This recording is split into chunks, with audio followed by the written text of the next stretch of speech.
Ma ogtahay inay kuwani yihiin saddexda qoys ee ugu yaabka badan adduunka. Midka ugu Danbeeya ayaa Xoog kaga yaabin doona ka hor intaynaan bilaabin. Ha iloobin like saarta muuqaalka kana mid noqota asxaabta kanaalka si aad u hesho xogo iyo muuqaalo xiiso leh.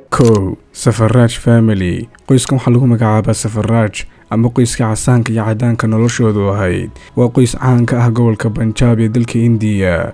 Waxayna ku caan baxeen in noloshooda oo dhan ay ku kooban tahay laba midab oo kaliya, kuwaas oo kala ah casaan iyo cadaan.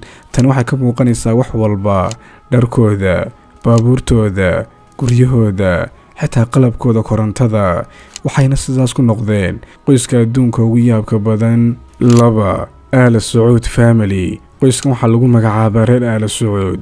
Waa mid ka mid ah qoysaska ugu qanisan adduunkayna ku noolnahay maanta. Hantidooda badankooda waxay ka timaadaa shirkadaha Aramco ee soo saara saliidda iyo shidaalka dihiin.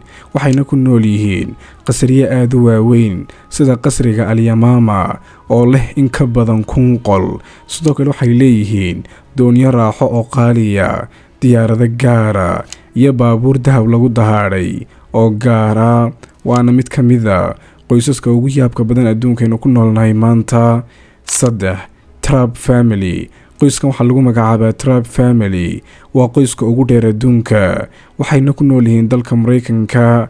Qof kasta oo qoyskan ka mid ah dhererkiisu waa ku dhawaad 2 mitir.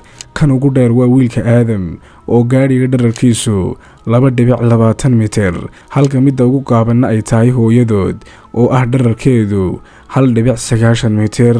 Waxayna ku qasban yihiin inay wax ka bedelaan dharkooda iyo alaabta gurigooda si ay ugu habboonaato jirkooda weyn misana dheer. Haddaba daawade, adiga su'aal haddii aan ku weydiiyo, midka ayaa Xoog kaga yaabiyey?